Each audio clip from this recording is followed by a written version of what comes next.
Hello everyone, it's Dylan from Yugioh Everything, and welcome back to another Yu-Gi-Oh video. So today we got some new cards relating to archetype support for a Yu-Gi-Oh! Arc 5 character. Now the Yu-Gi-Oh! Arc 5 character that is getting their deck beefed up a little bit here is not necessarily a leading cast member of the Arc 5 anime, but it is a character that I actually always kind of enjoyed, mainly for their deck. And that is Mieru from Yu-Gi-Oh! Arc 5. So Mieru played Prediction Princess, which was a ritual and flip effect deck. And I think the reason I always had a soft spot for Mieru is I felt that there was going to be a ritual dimension at some point in Yu-Gi-Oh! Arc 5 that was going to be explored. I thought that maybe Mieru and her very weird school that seemed to be into fortune telling and seemed to be able to predict what was going to come was going to have a role and an influence in leading us to that ritual dimension.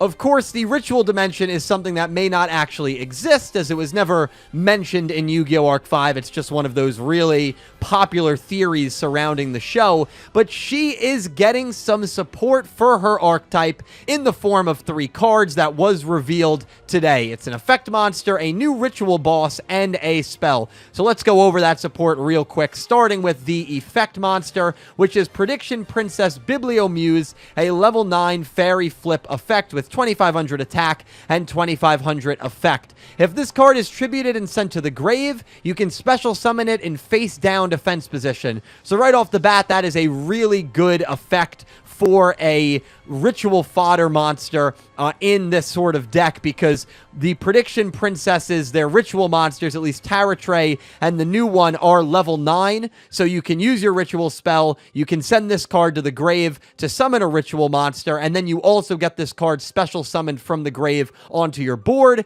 which is really good. And the flip effect, well, it also acts as a search. The flip is to add 1 Prediction Princess monster and 1 ritual spell from your deck to your hand. So you can search the spell and you can search the ritual monster, and basically you will have all the requirements you need, unless you screw up your searches, to get one of your Prediction Princess ritual monsters onto the field. So not only is this a great monster for using it as fodder to get your ritual to the field, but it also acts as a search. And also, if you have this monster on the field, your opponent cannot target ritual monsters you control with card effects, and they cannot be destroyed by your opponent's card effects. So basically, as long as this monster is on the field, your ritual cards are protected from being targeted, and they are protected from being destroyed. This card also acts as a ritual search, and it acts as perfect material to send to grave to get a ritual monster onto the field. So this seems like a really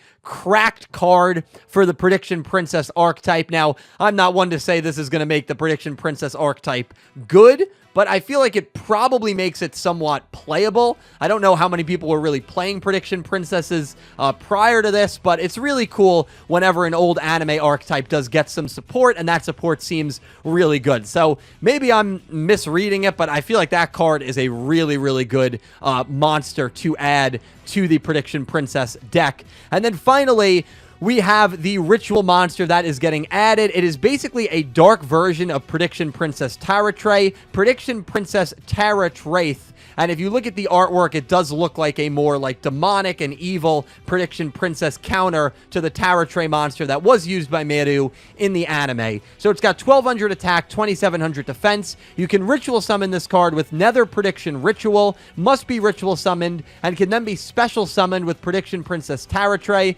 You can only use the first 2 effects of this card's name once per turn. The flip effect is that you can special summon 1 flip monster from your deck in face down defense position. So that seems like a pretty good effect. Maybe you want to summon a Bibliomuse if you don't have that on the field, so you can get that immediately onto the field from your deck, or you can summon any other Prediction Princess card you want. Actually any flip monster, so that doesn't even need to be a Prediction Princess, so maybe there's some synergy with some other flip archetypes here. It'll be kind of interesting to hear what you guys have to say about that, if you can see some synergy here with maybe this and I don't know, Ghost Tricks or another Subterrors, another flip type deck. But the quick effect, the second effect, is that you can activate one of these effects, change any number of face-down monsters you control to face-up defense position, change any number of face-up monsters you control to face-down defense position. So that's a pretty good effect because you can immediately set all of your flip monsters back so you can get their flip effects off, or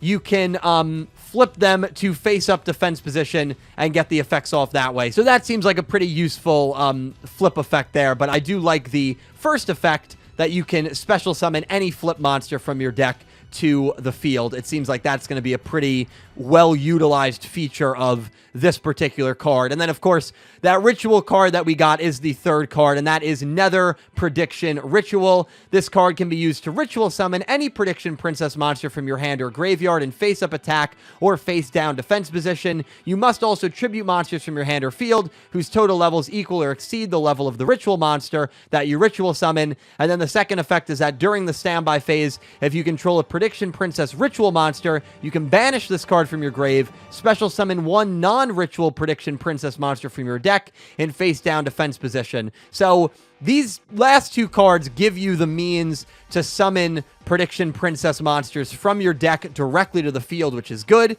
I think this is kind of an archetype where you definitely want to try to flood the field as much as you can to get a variety of effects off as quickly as possible. And I feel like these are three cards that are pretty solid cards for the Prediction Princess archetype, especially that level 9 effect monster. I feel like that is a really, really good card for this archetype. But let me know what you guys think of these cards, and let me know what you guys think of Mieru. I mean, I see a monster like this, and this is the thing with me. Every time I see a new ace revealed of a character that was in Arc 5, Reigns, GX, 5Ds, doesn't matter, I always think, man, it would be so cool if we saw this character again, if we had another, 20 episodes of Arc 5 or an Arc 5 movie and we saw this monster animated. Now, if there was an Arc 5 movie, there's 50 characters I'd rather see before Mieru, but I always felt like her school, again, as I said in the beginning, was very, very intriguing, and I feel like it was maybe a little bit of a missed opportunity that the show didn't explore the lore of that school. I'll never forget when the headmaster of that school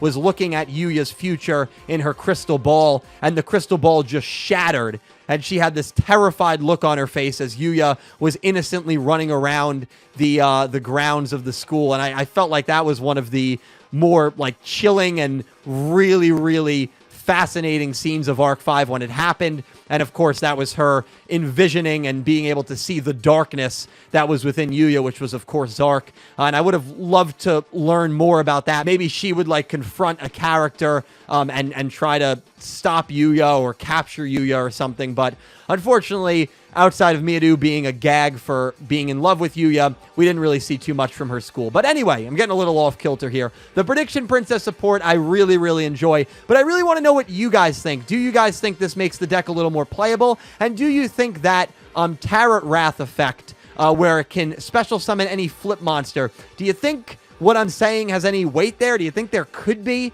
any synergy with some other flip decks? Would love to hear your thoughts on that down below. You guys are the experts, and I always learn from the comments. Thank you all so much for watching. A special thank you to my Platinum tier patrons, Panther J, Blue Maiden 28, and Jarrett Buller, and to my Diamond tier patrons, Jesse Wood and Latrell Smith, and to my Egyptian God tier patrons, Ccapacappuuu and Syn Cloud. To everyone who supports me on Patreon, and to everyone who is a YouTube channel member, thank you so much. The extra support means the world to me, and it allows me to make videos on a semi-daily basis, and I am forever indebted to you guys. Seriously, thank you so much. And definitely check out my channel membership feature and my Patreon for some extra channel perks. And thank you guys all so much for watching. Please leave your thoughts down below in the comment section. Be sure to check out my channel for some more Yu-Gi-Oh anime content.